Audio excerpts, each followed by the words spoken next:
And for more, let's go back to the Knesset and speak with Wisrman Landa, Israeli parliament member for the Blue and White Party and co-chair of the Abraham Accords Parliamentary Caucus. Ruth, thanks for joining us. First of all, again, another encounter that would have been unimaginable a couple of years ago. First of all, just talk about your impressions, your feelings about today's meetings. Today's delegation is unprecedented, as you had said.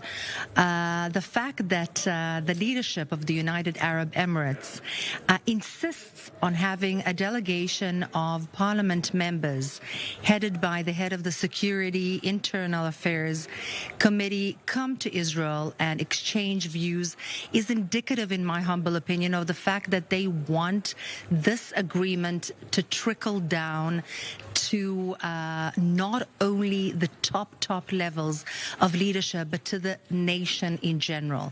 So it begins with the top leadership, goes down to the representatives, and then to the people. There are intent on having this agreement felt by everybody on the street. And this was something that was very much felt today in the words of Dr. Ali Al-Nuaimi, who said very clearly, I'm not playing games. We decided we will have a peace agreement. We are going all out to make this peace agreement completely normalized. And this was something very special, unbelievable. Right. As somebody who served in Egypt, I can tell you it was unbelievable. Right, certainly a different kind of peace Israel has had with our Arab countries. And of course, we heard him say that it's not just security, the UAE wants a full relationship. So flesh that out for us a bit. What are the other aspects that especially you there in the Knesset can help with? So I co-chair with another member of Knesset who is from the Likud party, the opposition, the caucus, the first of its kind caucus to promote the Abraham Accords. In fact, we will have different meetings, gatherings of business people, women, scientists, and all other kinds of professionals in order to have a kind of a people-to-people exchange. In other words, not only parliamentary members, but in fact, an exchange of views, an ability to really transfer benefits that are both regional and also bilateral.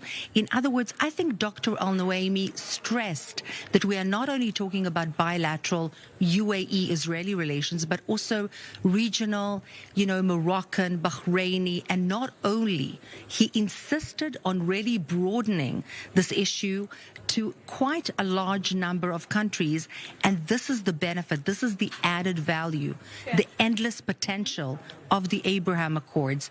And we as Knesset members can do that.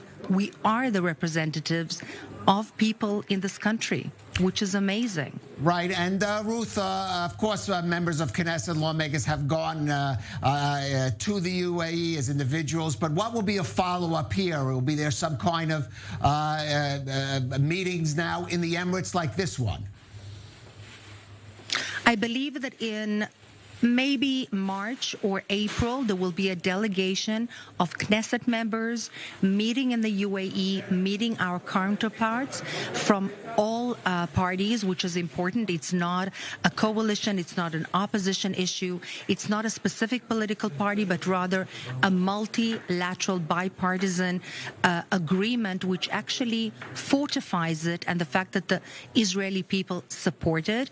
But very importantly, I think that we are talking about a regional conference later in the year in order to enhance even further the relations. And Dr. Al-Nuaimi very courageously spoke of a relatively sensitive issue pertaining to education, which is amazing. This is something that really surpasses the issues of security, as you had previously said, and really touches upon issues that just deal with everyday lives, education, infrastructure, science, technology, and so on. Ruth, briefly, since you mentioned Egypt, any chance of drawing in Egyptian lawmakers, or I think it's even a harder call, some Jordanians in this circle? So as somebody who actually lived in Egypt for 3 years and served in Egypt for 3 years, I can say that it is very, very difficult. But recently we saw something that we had never seen before in Egypt, and that is a Holocaust commemoration ceremony, which is completely unprecedented, I can tell you from first experience. And therefore I must say that nothing is impossible. There are teeny tiny signs from within Egypt that there is a will. Also, the fact that the Abraham Accords were signed took the onus off of Egypt and Jordan, although Jordan is even more difficult, but took the onus off of Egypt being the only country in the region which made peace with Israel.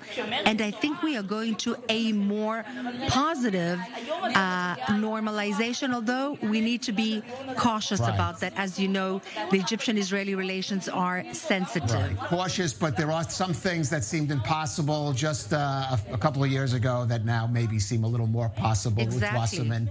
Landa, thank you for joining us on The Rundown. Thank you so much.